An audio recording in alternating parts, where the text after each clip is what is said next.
عید کا موقع تھا، عید الاضحیٰ کا موقع تھا، اور اگر میری یادداشت دھوکہ نہیں کھا رہی شاید چوتھا دن تھا۔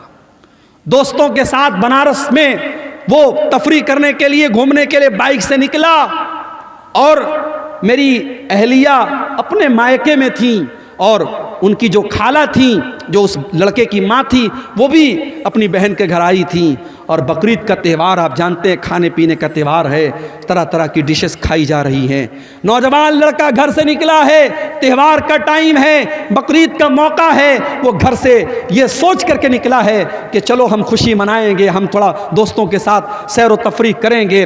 بائک سے وہ نکلتا ہے، اور مغل سرائے ریلوے اسٹیشن سے قریب میں ایک ٹرک آتی ہے، اور ٹرک کا ڈرائیور شاید نشے میں رہا ہو یا نیند کے عالم میں رہا ہو، اس نے اس کی بائک میں ایسی ٹکر ماری ہے، آن دا اسپاٹ وہ لڑکا 18-20 سال کا وہ لڑکا انتقال کر جاتا ہے میرے بھائی۔ اور اتنی بری طریقے سے ایکسیڈنٹ ہوتا ہے، اس کے سر کا اور اس کے دھڑ کا جو حال ہوتا ہے وہ بیان کے باہر ہے میرے بھائی۔ اور تہوار کا موقع ہے، جب لاش گھر میں آتی ہے اور ماں باپ اس کی لاش کو دیکھتے ہیں میرے بھائی، ماں باپ کی آنکھوں سے آنسو نہیں تھمتے۔ خوشی کا تہوار اور خوشی کا موقع غم میں تبدیل ہو جاتا ہے میرے بھائیوں۔ موت کا فرشتہ آپ سے اپوائنٹمنٹ لے کر کے نہیں آئے گا، آپ سے پوچھ کر کے نہیں آئے گا کون سی بیماری، کون سا ایکسیڈنٹ، کون سی مصیبت اور کون سا بہانہ آپ کی زندگی کے خاتمے کی خبر لے کے آئے گا، آپ نہیں کہہ سکتے میرے بھائیوں۔ نبی اکرم کے صحابہ کو دیکھو، جنگ بدر کا موقع ہے، حضرت عمیر ابن حمام انصاری ایک نوجوان صحابی ہیں، نوجوان صحابی کھجوریں کھا رہے ہیں، اور اللہ کے نبی جنگ بدر میں اپنے صحابہ کو جہاد کی اہمیت بتا رہے ہیں اور اللہ کی راہ میں لڑنے کی اہمیت بتا رہے ہیں۔ اللہ کے نبی صحابہ سے کہہ رہے ہیں اے میرے صحابہ، یہ جنگ بدر کا میدان ہے، یہ جنت کا میدان ہے، اٹھو اور جنت کو پانے کے لیے لڑ پڑو اور اللہ کی راہ میں قربانی دے دو۔ حضرت عمیر ابن حمام کہتے ہیں اے اللہ کے نبی، اے اللہ کے نبی، کیا جنت اتنی بڑی ہے کہ جنت کی چوڑائی آسمانوں اور زمین کے برابر ہے؟ اللہ کے نبی فرماتے کہ ہاں ہاں اے عمیر، جنت کی چوڑائی تو اتنی ہے۔ وہ کہتے ہیں بکھن بکھن، کیا بات ہے کیا بات ہے؟ اللہ کے نبی فرماتے ہیں اے عمیر تم ایسا کیوں کہہ رہے ہو؟ کہتے ہیں اللہ کے نبی انی لارجو، میں امید کرتا ہوں کہ میں بھی جنت میں چلا جاؤں۔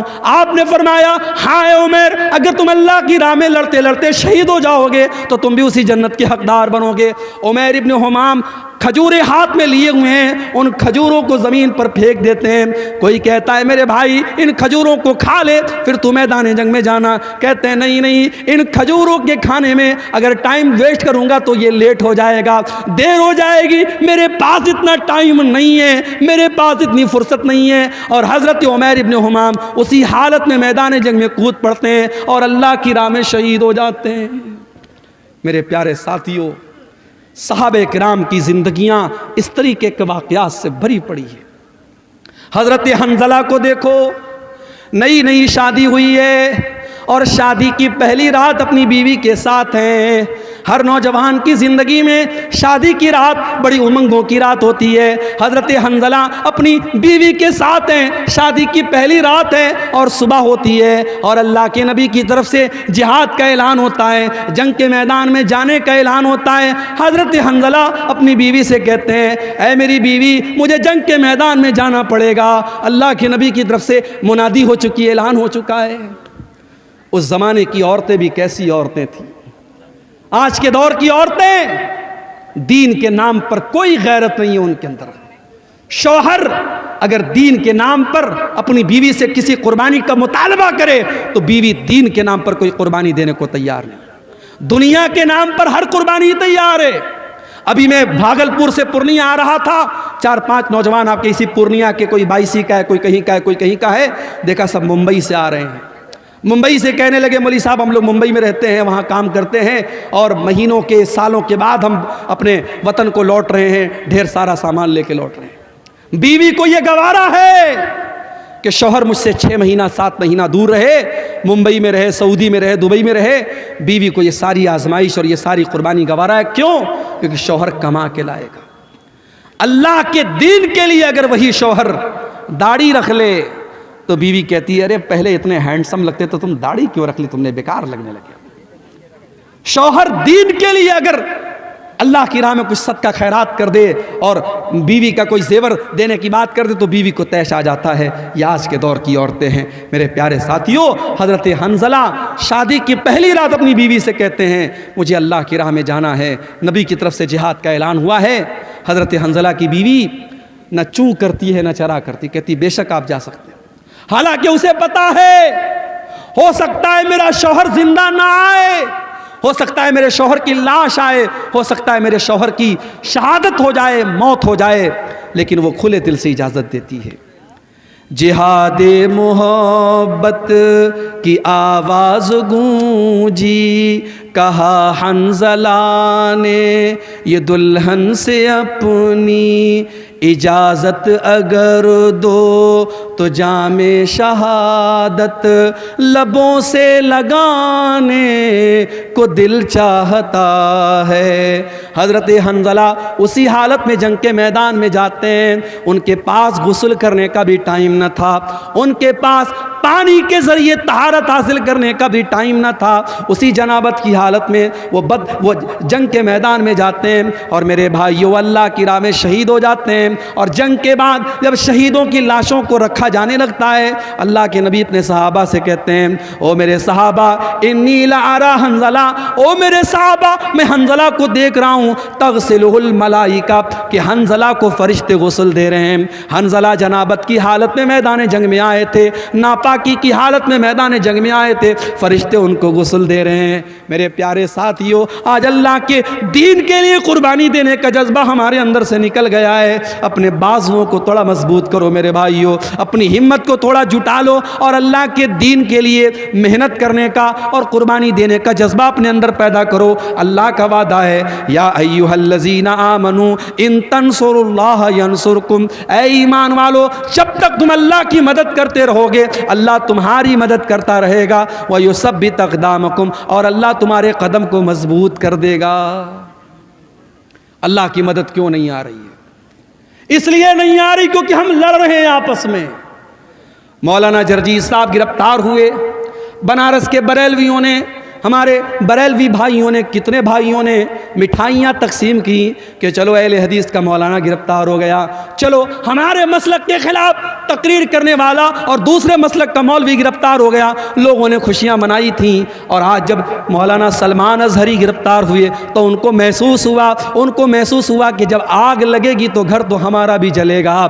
آج آگ لگی ہے، آج ان کے مسلک کے عالم کو گرفتار کیا گیا. اور اللہ کا شکر ہے کسی اہل حدیث نے یہ اس پر خوشی کا اظہار نہیں کیا، بلکہ بہت سارے اہل حدیث علماء نے، اور میں خود ان میں شامل ہوں، میں نے بھی اس کی مخالفت کی اور میں نے سپورٹ کیا کہ مولانا مفتی سلمان اظہری کو گرفتار کرنا غلط ہے. اس طریقے کی بیان بازی تو بہت سارے لوگ دیا کرتے ہیں، ایک معمولی سے بیان پر اریسٹ کرنا اور گرفتار کرنا یہ انصاف کا تقاضا نہیں ہے. کب تک لڑتے رہو گے؟ کب تک آپس میں اس طریقے سے مسلک کے نام پر کھیل کھیلتے رہو گے؟ اگر آج اسلام کا کوئی دشمن آپ کے مسلمان کو پکڑ کر کے اس سے زبردستی کہتا ہے تم فلاں مذہب کا نعرہ لگاؤ اور فلاں معبود کا نعرہ لگاؤ تو ہم اس کو دیکھ کر کے ہمیں غصہ آتا ہے. لیکن آپ جاؤ دیکھو فیس بک کے اوپر وہ ویڈیو بھی آپ دیکھو کہ ایک مسلمان کو بریلوی مسلک کے لوگوں نے پکڑا اور کہا کہ تو اعلیٰ حضرت کو مانتا ہے کہ نہیں مانتا ہے، تو بریلی شریف کو مانتا ہے کہ نہیں مانتا ہے، تو فلاں کو کافر مانتا ہے کہ نہیں مانتا ہے. یہ مسلک کی آگ اور یہ فرقے کی آگ اس قدر لگ چکی ہے کہ ایک مسلک کا مسلمان دوسرے مسلک کے مسلمان کو پکڑ کر کے، جیسے موب لنچنگ کی گئی مسلمانوں کی، ایسے ایک مسلک کا مسلمان دوسرے مسلک کی موب لنچنگ کرنے تک کے لیے تیار ہے اور اس کو پکڑ کر کے دھمکا کر کے اس سے اپنے مسلک کے نعرے لگوا رہا ہے. کب تک ہم لڑتے رہیں گے میرے بھائی؟ آج پانی سر سے اونچا جا چکا ہے. جب ہمارا دشمن مسلک کی بنیاد پر اور فرقے کی بنیاد پر ہمارے درمیان کوئی تفریق نہیں کرتا تو ہم اور آپ اپنے آپ کو تفریق میں کیوں بانٹے ہوئے ہیں؟ آؤ سیسا پلائی ہوئی دیوار بن جاؤ. اور میں بڑی خوشی کے ساتھ کہتا ہوں میں پکا سلفی المسلک الحمدللہ ہوں، اور بنارس کے جامعہ سلفیہ جو ہماری جماعت کا مرکزی ادارہ ہے وہاں سے میں نے تعلیم حاصل کی ہے. لیکن آج اللہ کا شکر ہے فیس بک پہ اوپر آپ دیکھ لیں، یوٹیوب کے اوپر آپ دیکھ لیں، بڑی تعداد میں ہمارے بریلوی بھائی، ہمارے دیوبندی بھائی بھی میری تقریروں کو سنتے ہیں. اور یہی معراج کا، شب معراج کا موقع تھا جس کو عام طور سے لوگ شب معراج مانتے ہیں، حالانکہ ہمارا یہ عقیدہ نہیں ہے. ہم یہ تو مانتے ہیں کہ اللہ کے نبی کو معراج ہوئی، مگر معراج کون سی رات ہوئی، کون سے مہینے میں ہوئی، یہ کنفرمیشن ہمیں حدیثوں کی روشنی میں نہیں ملتا، لیکن عام طور سے لوگ 27 رجب کو شب معراج مانتے ہیں کہ اسی رات میں معراج ہوئی۔ بنارس سے 100 کلومیٹر دور، بنارس سے 100 کلومیٹر دور ایک جگہ پڑتی ہے مچھلی شہر، وہاں پر بریلوی بھائی ہر سال پروگرام کراتے ہیں معراج النبی کے نام پر، آپ یوٹیوب پر جا کے دیکھ لیں، وہاں مجھے تقریر کا موقع دیا گیا، بریلویوں کا مجمع ہے، ان کے نعرے لگ رہے ہیں، ان کے علماء بیٹھے ہیں، وہاں پر الحمدللہ میں نے تقریر کی اور قرآن و حدیث کی روشنی میں کی، اور جو صحیح بات ہے، جو کتاب و سنت کی بات ہے، وہ میں نے بیان کی۔ میرے بھائیوں، ہم چاہتے ہیں کہ ایسا ماحول بنے، ایک دوسرے کا احترام ہم کرنا سیکھیں، ایک دوسرے کے علماء کا احترام کرنا ہم سیکھیں، ہمارے جو اختلافات ہیں ہم ایک دائرے میں رہ کر کے اس کو حل کر سکتے ہیں، لیکن آج مسلک کھیلنے کا ٹائم نہیں ہے میرے بھائی۔ ہماری تاریخ یہ بتاتی ہے اندلس جیسا ملک مسلمانوں سے خالی ہو گیا، وہاں کی مسجدوں کو استبل بنا دیا گیا، وہاں کی مسجدوں میں ڈانس کے اڈے اور شراب کے اڈے بن گئے۔ کیوں؟ جاؤ اتہاس اٹھا کے دیکھو، تاریخ اٹھا کے دیکھو، اندلس کے مسلمان آپس میں لڑ پڑے، چھوٹی چھوٹی ریاستیں قائم ہو گئی، اندلس کے الگ الگ علاقے میں چھوٹی چھوٹی حکومتیں قائم ہو گئی، اور جب دشمن نے حملہ کیا، دشمن کا ساتھ اپنے مسلمان بھائی کے خلاف دیا ان لوگوں نے، نتیجہ یہ نکلا اندلس کے اندر سے مسلمان ختم ہو گئے۔ اور آج آپ اندلس میں دیکھیے، تلاش کرنا پڑے گا، دور دور تک آپ کو کوئی مسجد نہیں ملے گی، کوئی مسلمان نہیں ملے گا۔ میرے بھائیوں، اگر ہم اس تاریخ سے اپنے آپ کو بچانا چاہتے ہیں، ہمیں اپنے اندر اتحاد پیدا کرنا پڑے گا، یونٹی پیدا کرنا پڑے گا، اتحاد پیدا کرنا پڑے گا۔ اور جب ہم اتحاد کی بات کرتے ہیں تو معاف کیجئے، ہر چیز میں اتحاد کی بات آتی ہے۔ آگے ملک میں حکمرانی کس کی ہوگی، ملک کے اقتدار پر کون بیٹھے گا، ہم ڈیسائیڈ تو نہیں کر سکتے کون بیٹھے گا، مگر ہم یہ تو بتا سکتے ہیں کہ ہم مسلمان اس ملک میں ہم متحد ہو کر کے ہم ووٹنگ کرتے ہیں۔ آنے والے الیکشن کے موقع پر بھی آپ اپنے ووٹ کے ذریعے ایسی طاقتوں کو آپ اپنا ووٹ دیجئے جن کے بارے میں آپ کو یہ لگتا ہے کہ ہاں یہ ملک میں امن چین اور سکون کو بڑھاوا دیں گی، اور ایسی طاقتوں کو ناکام کیجئے جو ملک کے ماحول میں نفرت کا زہر گھولنا چاہتی ہیں۔ میرے بھائیوں، ہمیں اور آپ کو اپنے اندر اتحاد پیدا کرنا پڑے گا۔ قرآن کیا کہتا ہے؟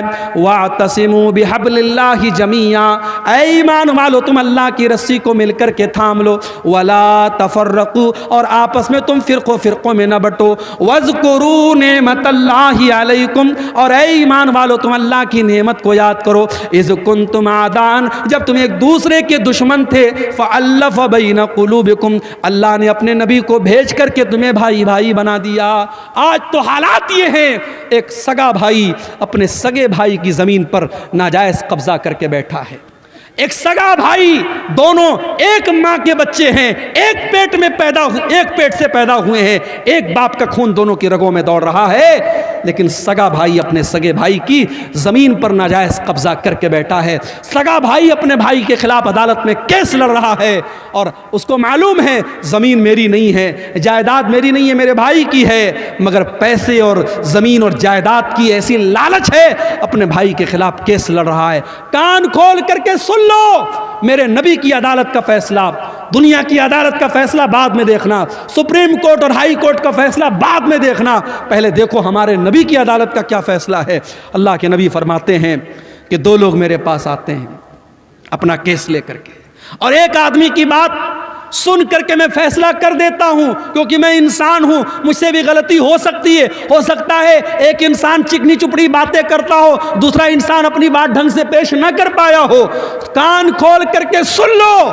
اللہ کے نبی فرماتے ہیں اگر میں نے فیصلہ غلط کر دیا، جس کی زمین نہیں تھی، جس کی جائیداد نہیں تھی، جس کا حصہ نہیں تھا، اس کو میں نے دے دیا، فَإِنَّمَا أَقْطَعُ لَهُ قِطْعَةً مِّنَ النَّارِ، کان کھول کر کے سن لو، میں اس کو زمین کا ٹکڑا نہیں دے رہا ہوں، میں اس کو جہنم کی آگ کا ٹکڑا دے رہا ہوں۔ او لوگو، اپنے بھائی کی، اپنی بہن کی زمین آپ نے ناجائز طریقے سے ہتھیا بھی لی، آپ نے زمین نہیں ہتھیائی، آپ نے بلڈنگ نہیں لی، آپ نے گھر نہیں لیا، آپ نے کھیت نہیں لیا، آپ نے تو جہنم کا ٹکڑا لے لیا، آپ نے تو بہت بڑا گھاٹے کا سودا کر لیا، گھاٹے کا سودا آپ نے کر لیا۔ میرے بھائیوں، قرآن کہہ رہا ہے کہ متحد ہو جاؤ، اللہ کے بندو بھائی بھائی بن جاؤ، نبی کے صحابہ بھائی بھائی بن کر کے رہے۔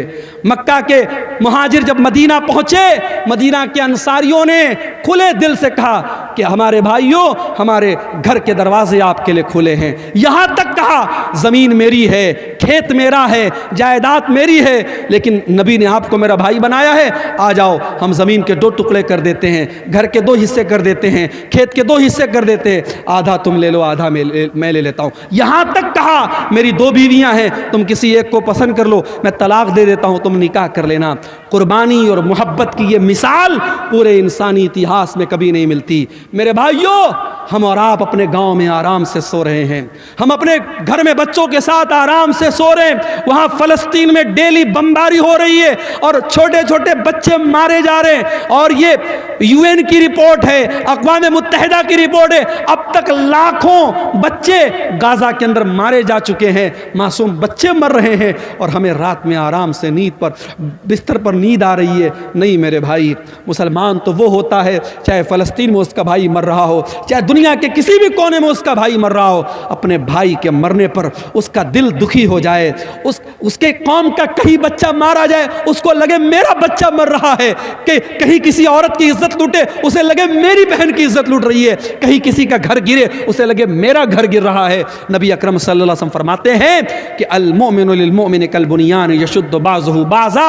مسلمان تو مسلمان کے لیے ایک عمارت کی طرح ہونا چاہیے، ایک بلڈنگ کی طرح ہونا چاہیے۔ جیسے ایک بلڈنگ جب تیار ہوتی ہے اس میں پلرز بھی کھڑے کیے جاتے ہیں، اس میں باقاعدہ سلیب بھی ڈالا جاتا ہے، اس میں سیمنٹ کا اپنا رول ہوتا ہے، اس میں چھڑ کا اپنا رول ہوتا ہے، اس میں سریا کا اپنا رول ہوتا ہے۔ جیسے ایک بلڈنگ تیار ہوتی ہے اور بلڈنگ کا ہر میٹیریل دوسرے میٹیریل کو طاقت دیتا ہے، مسلمان کو طاقت دینے والا بنے، مسلمان کا سپورٹر بنے، مسلمان کا ہمدرد بنے۔ اور ایک اور حدیث میں اللہ کے نبی فرماتے ہیں مثل المؤمنین فی توادہم وتعاطفہم وتراحمہم کمثل الجسد الواحد۔ آپ نے فرمایا مسلمانوں اتنی محبت ایک دوسرے سے کرو، اتنی ہمدردی ایک دوسرے سے کرو جیسے انسان کا شریر ہوتا ہے۔ مانو شریر میں، انسان کے جسم میں کہیں ایک کانٹا بھی چبھتا ہے پورا بدن بے چین ہو جاتا ہے۔ مسلمانوں تمہارے درمیان اتنی محبت ہونی چاہیے، آؤ اتحاد اپنے اندر پیدا کرو۔ برادری واد کے نام پہ مجھے معلوم ہے بہار میں بہت ساری جگہوں پر برادری کے نام پر بڑی کٹرتا ہے۔ اسی دربھنگا کے علاقے میں ایک گاؤں میں لوگوں نے بتایا بھی اور نیوز میں بھی آیا کہ ایک گاؤں میں انصاریوں کا راستہ الگ ہے، شیخ کا راستہ الگ ہے۔ آپ کے علاقے میں سرجا پوری اور شیرسا آبادی کے درمیان بڑے اختلافات کی خلیج ہے۔ میرے بھائی، یہ وقت برادریوں کے نام پہ لڑنے کا نہیں ہے، یہ وقت فرقوں کے نام پہ لڑنے کا نہیں ہے، یہ وقت مسلک کے نام پہ لڑنے کا نہیں ہے۔ حالات یہ ہیں، آج مسلمان جس گاؤں میں اکثریت میں ہوتے ہیں وہاں سے بھی مسلمان کے سرپنچ کھڑے جیت نہیں پاتے۔ کیوں؟ کیونکہ سرپنچ کا چناؤ ہوتا ہے، پردھان کا چناؤ ہوتا ہے، مسلمان اس گاؤں میں میجورٹی میں ہیں، لیکن مسلمان کے 4 کینڈیڈیٹ کھڑے ہوتے ہیں، غیر مسلم کا 1 کینڈیڈیٹ کھڑا ہوتا ہے، اور مسلمانوں کے ووٹ 4 جگہ تقسیم ہو جاتے ہیں۔ گاؤں میں میجورٹی مسلمانوں کی ہے، لیکن پردھان جو ہوتا ہے، سرپنچ جو ہوتا ہے، وہ غیر مسلم بن جاتا ہے۔ میرے بھائیوں، اتحاد میں طاقت ہے، یونٹی میں طاقت ہے۔ آج ملک کے حالات اس بات کا تقاضا کرتے ہیں کہ ہم اپنے اندر اتحاد پیدا کریں۔ میرے بھائیوں، آج اللہ کی مدد اگر چاہیے تو ہمیں اور آپ کو متحد ہونا پڑے گا۔ اسی طریقے سے اگر اللہ کی مدد چاہتے ہو تو توحید کی حفاظت کرو اور شرک سے بچو۔ اللہ مشرک کی مدد کبھی نہیں کرے گا، اللہ کا وعدہ ہے ہم تمہاری مدد کریں گے۔ شرط کیا ہے؟ وعد اللہ الذین آمنوا منکم وعملوا الصالحات لیستخلفنہم فی الارض کما استخلف الذین من قبلہم۔ اے ایمان والو، اللہ کا وعدہ ہے اللہ ضرور تمہاری مدد کرے گا، تمہیں زمین کے اندر اقتدار بھی عطا کرے گا، تمہارے خوف کو امن اور شانتی سے تبدیل کر دے گا۔ شرط کیا ہے؟ یعبدوننی لا یشرکون بی شیئا۔ شرط یہ ہے تم میری عبادت کرنا اور میری عبادت میں کسی کو شریک نہ کرنا، شرک مت کرنا۔ آج حالت کیا ہے؟ حالت یہ ہے کہ ایودھیا سے 300 مسلمان لکھنؤ سے ایودھیا کا سفر کرتے ہیں۔ یہ میں میڈیا کی رپورٹ آپ کو بتا رہا ہوں، 300 مسلمان لکھنؤ سے ایودھیا کا سفر کرتے ہیں شری رام چندر جی کی جو نئی مورتی اور نیا ان کا جو وہاں پہ مندر بنا ہے اس کی زیارت اور درشن کرنے کے لیے۔ معاف کرنا، ایک مسلمان ہونے کے ناطے ہم شری رام چندر جی کا احترام کرتے ہیں، ان کا سمان کرتے ہیں، مگر ہم ان کی عبادت کو جائز نہیں سمجھتے۔ کیوں؟ ہمارا عقیدہ ہے لا الہ الا اللہ، اللہ کے سوا کوئی عبادت کے لائق نہیں ہے۔ جو کسی کا بیٹا ہو، جو کسی کا باپ ہو، جو کسی کا بھائی ہو، جو کسی کا شوہر ہو، وہ رب نہیں ہو سکتا، وہ معبود نہیں ہو سکتا۔ ہمارا کرائٹیریا بڑا کلیئر ہے، قل هو اللہ احد اللہ الصمد لم یلد ولم یولد ولم یکن لہ کفوا احد۔ اللہ ایک ہے، اللہ بے نیاز ہے، اللہ کا کوئی بیٹا نہیں، اللہ کسی کا بیٹا نہیں، اور اللہ کو کسی کے مدد کی ضرورت نہیں ہے، اس کے برابر کوئی نہیں ہے۔ میرے بھائیوں، ہم شری رام چندر جی کی اور جو بھی اس بھارت دیش میں ہمارے مہاپروش آئے اور نیک لوگ آئے، ہم ان کا سمان کرتے ہیں، ان کی عزت کرتے ہیں، ان کا احترام کرتے ہیں، مگر ہم ان کی عبادت کو جائز نہیں مانتے۔ آج مسلمان کے عقیدے کا یہ حال ہے، 300 مسلمان جاتے ہیں اور ان کی زیارت کے لیے اور ان کے آگے سر جھکانے کے لیے جاتے ہیں، اور صاحب میڈیا میں ان کا بڑا مہیما منڈن ہوتا ہے کہ صاحب یہ ہیں دیش کے سچے مسلمان، یہ دیش بھکت مسلمان ہیں۔ معاف کرنا، دیش کا سنویدھان ہم سے یہ نہیں کہتا ہے کہ مسلمان تب اچھا ہندوستانی بنے گا جب وہ دوسرے مذہب کی تعریف کرے گا، بلکہ ہمارے دیش کی تو یہی خاصیت ہے، یا ہندو ہندو رہ کر، مسلمان مسلمان رہ کر، سکھ سکھ رہ کر، عیسائی عیسائی رہ کر، یہودی یہودی رہ کر، بودھ بودھ رہ کر، ہر مذہب والا اپنے مذہب پر رہ کر ہندوستانی ہے، اور ہندوستان کا سنویدھان اور آئین اسے اپنے مذہب پر عمل کرنے کی آزادی دیتا ہے۔ میرے بھائیوں، ہماری ہندوستانیت پر شک کرنے کا کسی کو کوئی ادھیکار نہیں ہے۔ اس ملک کی آزادی میں ہمارے علماء کا خون شامل ہے، ہمارے علماء کا خون شامل ہے، اور آپ کے اسی بہار کی سرزمین پر علماء صادق پور، پٹنہ کا ایک علاقہ اور ایک محلہ تھا صادق پور، انگریزوں نے بلڈوزر چلوا دیے، پورے محلوں کو ختم کروا دیا، اور جواہر لال نہرو نے کبھی کہا تھا کہ ملک میں کی آزادی میں تمام لوگوں کی قربانی ایک طرف ہے اور علماء صادق پور کی قربانی ایک طرف ہے۔ میرے پیارے ساتھیوں، ہمارے علماء کے خون بہے ہیں، ہمارے علماء نے پھانسی کے پھندے پر جھولے ہیں اور کالا پانی کی سزائیں انہوں نے جھیلی ہیں، تب جا کر یہ ملک آزاد ہوا ہے۔ اس ملک کو ہم نہ کبھی چھوڑے ہیں اور نہ چھوڑیں گے انشاءاللہ۔ یہ بات یاد رکھو میرے بھائیوں، اس ملک کا کوئی فیصلہ ہماری آواز کے بغیر ادھورا ہے، مگر ہمیں اپنے حالات پر بھی غور کرنا پڑے گا، ہمیں اپنے حالات پر بھی غور کرنا پڑے گا کہ آج ہمارا عقیدہ جو ہمارے دین کی سب سے مضبوط بنیاد ہے، آج عقیدے کا کیا حال ہے۔ آج ہم نیوز میں جب دیکھتے ہیں فلاں جگہ مسلمان لڑکی اسلام چھوڑ کر کے فلاں مذہب میں داخل ہو گئی، تو ہمارے سر تو شرم سے جھک جاتے ہیں، ہمیں شرم آتی ہے کہ پیار اور محبت میں اتنی طاقت ہے کیا؟ فیس بک اور انسٹاگرام پر کسی نے آئی لو یو بول دیا، محبت کے اقرار کر دیا، تو ہماری مسلمان بہن اس کے پیار میں اتنی بچ گئی کہ اسلام کو اس نے چھوڑ دیا۔ کیا ہماری تربیت میں اتنی کمی تھی میرے بھائی؟ نہیں میرے بھائی، کہیں نہ کہیں تو پانی مر رہا ہے، کہیں نہ کہیں تو کمی ہو رہی ہے، ورنہ ہمارے اتہاس، ہماری تاریخ میں تو ان عورتوں کا تذکرہ ہم نے پڑھا ہے۔ سمیہ بنت خیاط نام کی اس عورت کو دیکھو، اس کے شوہر کے سامنے اور اس کے جوان بیٹے کے سامنے جب ابو جہل نے کہا تھا کہ اے سمیہ تو محمد کا دین چھوڑ دے، تو اسلام چھوڑ دے ورنہ ہم تجھے ختم کر دیں گے، سمیہ نے کہا میں اسلام کو نہیں چھوڑ سکتی۔ ابو جہل نے کہا اے سمیہ ہم تیرے بدن کے کپڑے اتار کر کے تجھے ننگا کر ڈالیں گے، اے سمیہ ہم تجھے بے آبرو کر ڈالیں گے، برہنہ کر ڈالیں گے، ہم تجھے ننگا کر ڈالیں گے۔ سمیہ نے اپنے جوان بیٹے کے سامنے ننگا ہو جانے کی اذیت کو گوارا کر لیا، مگر اسلام کو نہیں چھوڑا۔ نتیجہ یہ نکلا، بڑی بے رحمی سے اور بڑے حیوانی طریقے سے ابو جہل نے حضرت سمیہ کو شہید کر ڈالا۔ اسلام کی راہ میں پہلی شہادت پانے والی خاتون حضرت سمیہ ہے۔ میری پیاری ماں بہنوں، آپ کی تاریخ تو ایسی عورتوں سے بھری پڑی ہے، مگر آج حالات یہ ہیں، مسلمان لڑکی اسکول میں جا رہی ہے، کالج میں جا رہی ہے، اسکول میں پڑھا رہی ہے، آنگن باڑی میں کام کر رہی ہے، غیر مسلموں کے ساتھ ٹچ میں ہے، اور وہاں کسی غیر مسلم نے پیار کا اظہار کیا، پیار کا اقرار کیا، اور یہ اس کے جال میں پھنس گئی، اور جال میں ہی نہیں پھنسی بلکہ اپنے اسلام کو، اپنے دین کو چھوڑنے کے لیے تیار ہو گئی۔ میرے بھائیوں، یہ حالات بڑے افسوسناک ہیں، اور اگر ہم نے اپنے بچوں اور بچیوں کی صحیح تربیت نہیں کی، ان کو اسلام کے بارے میں نہیں بتایا، یاد رکھو آنے والے 20 سالوں میں ارتداد کی بڑی لہر آنے والی ہے، بڑا سیلاب آنے والا ہے، کیونکہ بڑی گہری چالیں چلی جا چکی ہیں، بڑی مضبوط پلاننگ بنائی جا چکی ہے۔ حالانکہ ہمارا ایمان اپنے رب پر ہے، واللہ خیر الماکرین، پلاننگ کرنے والے اپنی پلاننگ کرتے رہیں گے اور اللہ کی اپنی پلاننگ چلتی رہے گی۔ اور اکبر الہ آبادی نے کہا تھا اسلام کی فطرت میں قدرت نے لچک دی ہے، اتنا ہی یہ ابھرے گا جتنا کہ دباؤ گے، نور خدا ہے کفر کی حرکت پہ خندزن، پھوکوں سے یہ چراغ بجھایا نہ جائے گا۔ کوئی مرتد ہوتا ہے، کوئی اسلام کو چھوڑ دیتا ہے، اللہ کی قسم اللہ کا کوئی نقصان نہیں کر سکتا، اسلام کا کوئی نقصان نہیں کر سکتا، نقصان تو اس کا اپنے آپ کا ہوتا ہے۔ اللہ قرآن میں کہتا ہے وَمَن يَرْتَدِدْ مِنْكُمْ فَيَمُتْ وَهُوَ كَافِرٌ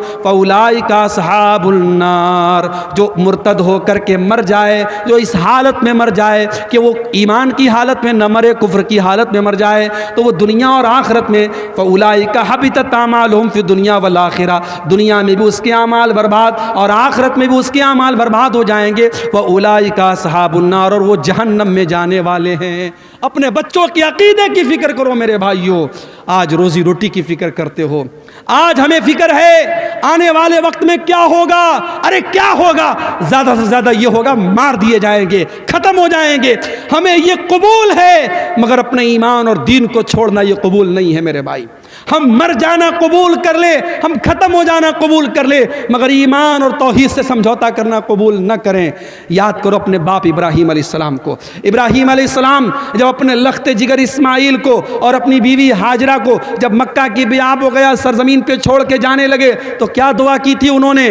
کہا تھا وَجُنُبْنِي وَبَنِيَّ أَن نَّعْبُدَ الْأَصْنَامَ، پروردگار میرے بیوی بچوں کو اے اللہ تو شرک سے بچانا، بت پرستی سے بچانا، اے اللہ میری اولاد کو تو شرک سے بچانا۔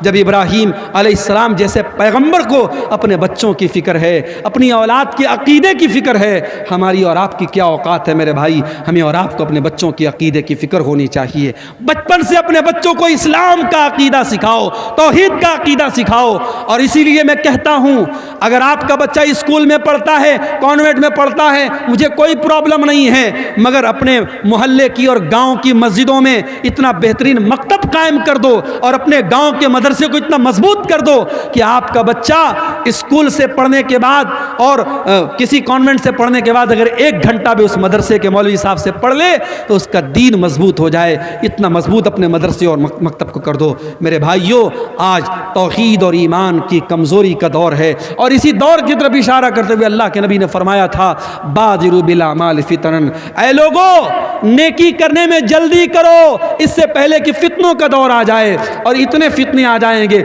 یصبح الرجل مؤمنا ویمسی کافرا، صبح کو ایک انسان مومن ہوگا اور شام کو کافر ہو جائے گا، اور شام کو مومن ہوگا اور صبح کو کافر ہو جائے گا۔ ایمان کی ویلیڈیٹی 12 گھنٹے کی بھی نہیں ہوگی، ایمان اتنا کمزور ہو جائے گا۔ اللہ کے نبی نے فرمایا یبیع دینہ بعرض من الدنیا، ایمان کا سودا کیا جائے گا اور چند ٹکوں کے عوض ایمان بک جائے گا۔ میرے بھائیو، آج ایمان بک رہا ہے اور حالات اس کگار پہ پہنچ چکے ہیں، ہمیں اپنے توحید اور ایمان کی حفاظت کرنی پڑے گی۔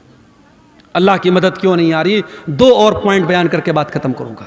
اللہ کی مدد اس لیے بھی نہیں آ رہی ہے، معاف کرنا اگر برا لگے تو، اللہ کی مدد اس لیے بھی نہیں آ رہی ہے کیونکہ ہم حرام خور ہو گئے ہیں۔ اسی بہار کی سرزمین سے میرے پاس فون آیا، سیمانچل سے فون آیا، شیخ صاحب اگر ہمارے علاقے میں تقریر کرنا تو ذرا اس پر بھی بولنا۔ بیاج خوری بڑھ رہی ہے مسلمانوں میں، بیاج کی رقم کھانے کا شوق بڑھ رہا ہے۔ کسی زمانے میں لوگ بیاج مجبوری میں دے دیتے تھے مگر لیتے نہیں تھے، مگر آج کتنے مسلمان ہیں جو پیسے والے ہیں، تجھے 1 لاکھ روپیہ چاہیے، چل دے دیتا ہوں، لیکن مجھے ریٹرن میں 1,05,000 دینا، 1,10,000 دینا۔ بیاج کھلم کھلا کھا رہا ہے مسلمان۔ اس مسلمان سے کہو تو اپنی ماں کے ساتھ زنا کرے گا کیا؟ دونوں کان پکڑ لے گا، کیسی بات کر رہے ہو؟ ماں کے ساتھ زنا کرنے کی بات کوئی سوچ بھی نہیں سکتا۔ ارے اپنی ماں کے ساتھ زنا کرنے سے بڑا گناہ ہے سود کھانا، کیونکہ ماں کے ساتھ زنا کرنے والے کے بارے میں اللہ نے یہ نہیں کہا کہ جو اپنی ماں کے ساتھ زنا کرتا ہے وہ اللہ سے جنگ کرتا ہے، رسول سے جنگ کرتا ہے، مگر بیاج خور کے بارے میں اللہ قرآن میں کہتا ہے فَإِن لَّمْ تَفْعَلُوا فَأْذَنُوا بِحَرْبٍ مِّنَ اللَّهِ وَرَسُولِهِ، اے بیاج کھانے والے اگر تو نے بیاج کھانا نہیں چھوڑا تو آ جا اللہ سے جنگ کر لے، رسول سے جنگ کر لے۔ ہے کسی میں طاقت؟ ہے کسی کی اوقات؟ ہے کسی کی حیثیت کہ وہ اللہ سے جنگ کرے، وہ رسول سے جنگ کرے؟ میرے بھائیوں، بیاج خوری بڑھ رہی ہے۔ اور دوسری چیز میرے نوجوانوں، جوئے کی لت بڑھ رہی ہے۔ آج کل نئی نئی کمپنیاں آ رہی ہیں کرپٹو کے نام سے، فلاں کمپنی میں پیسہ لگا دو، فلاں کمپنی میں پیسہ لگا دو۔ مجھے لوگوں نے بتایا حافظ صاحب بھی لگا رہے ہیں، امام صاحب بھی لگا رہے ہیں، مولوی صاحب بھی لگا رہے ہیں، اور کہتے ہیں مولوی صاحب کی جائز ہے۔ کیسے جائز ہے بھائی؟ کہتے ہیں بزنس ہو رہا ہے۔ کیا بزنس ہو رہا ہے بھائی؟ یہ تو نہیں پتا، لیکن بزنس ہو رہا ہے۔ کوئی بزنس نہیں ہو رہا ہے۔ یہ جتنی کمپنیاں آئی ہیں، میٹا فلا فلا فلا اور کرپٹو فلا اور فلا فلا، یہ سب فراڈ ہے، دھوکہ ہے۔ لکھ لو میری بات، آج 2024 میں کہہ رہا ہوں، 2025 تک کئی کمپنیاں بھاگ چکی ہوں گی۔ سب فراڈ ہیں، سب اس کی ٹوپی اس کے سر، اس کی ٹوپی اس کے سر۔ شروع میں جو لوگ جڑیں گے ان کی کمائی ہوگی، بعد میں جو لوگ جڑیں گے ان کی کمائی لے کے بھاگ جائے گی۔ کوئی بزنس نہیں ہو رہا ہے۔ اور ایک بات سن لو، اگر کسی بزنس میں پیسہ لگاتے بھی ہو تو اتنا سمپل نہیں ہے۔ لوگ اکثر یہ سوال کرتے ہیں، شیخ صاحب شیئر مارکیٹ میں پیسہ لگانا کیسا ہے؟ لگا سکتے ہو، مگر کچھ شرط ہے۔ اب مثال کے طور پر ٹاٹا ہے، ٹاٹا بہت بڑی کمپنی ہے۔ ٹاٹا جو ہے گاڑی بھی بنا رہی ہے، ٹاٹا فون بھی بنا رہی ہے، ٹاٹا کی اپنی ٹیلی کام کمپنی بھی ہے، ٹاٹا کی اپنی جو ہے آئی ٹی کمپنی بھی ہے۔ ٹاٹا بہت بڑی کمپنی ہے۔ اب ٹاٹا کے کس کمپنی میں آپ شیئر لگا رہے ہیں؟ آپ کا پیسہ کس کمپنی میں لگا ہے اور وہ کمپنی کیا کام کرتی ہے، یہ دیکھ لو، آپ شیئر مارکیٹ میں پیسہ لگا سکتے اگر وہ جائز کام کر رہی ہے تو۔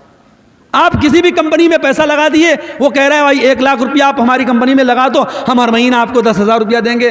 لوگ کو لگتا ہے یار بڑا آسان طریقہ ہے۔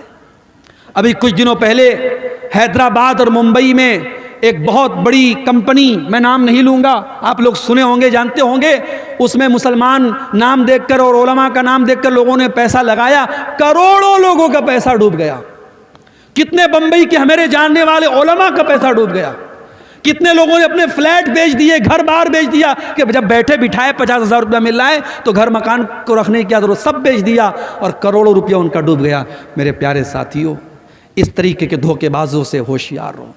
آپ اپنے پیسے کو حلال جگہ لگاؤ، جائز جگہ لگاؤ، اللہ کا نام لے کے لگاؤ۔ بزنس ہے، کبھی پروفٹ ہوگا کبھی لاس ہوگا، لیکن اگر آپ کی نیت صحیح ہوگی اللہ ضرور برکت دے گا۔ اور صحابہ میں ہمیں کروڑ پتی صحابہ بھی ملتے ہیں۔ یاد رکھو، پوری امانت داری کے ساتھ اور پوری بصیرت کے ساتھ کہہ رہا ہوں، پیسہ کماؤ۔ ہمیں علماء کی بھی ضرورت ہے، ہمیں پیسے والوں کی بھی ضرورت ہے۔ یہ پیسے والے نہ ہو مدرسے نہیں چل سکتے۔ ہمیں کروڑ پتیوں کی بھی ضرورت ہے، ہماری مسجدیں، ہمارے مدرسے، ہمارے دین کے کام کیسے چلیں گے؟ کروڑ پتی بنو، حلال طریقے سے بنو میرے بھائی، حرام طریقے سے پیسہ مت کماؤ۔ جوئے کے ذریعے، سٹے کے ذریعے راتوں رات امیر بننے کے سپنے بند کر دو۔ محنت کرو، مزدوری کرو، بزنس میں پیسہ لگاؤ، بزنس کے ذریعے پیسہ کماؤ۔ نیت صحیح ہوگی اور آپ کے مقدر میں لکھا ہوگا، یقیناً آپ آگے بڑھیں گے۔ میرے پیارے ساتھیوں، اللہ کے نبی نے فرمایا کہ جس بدن کے اندر حرام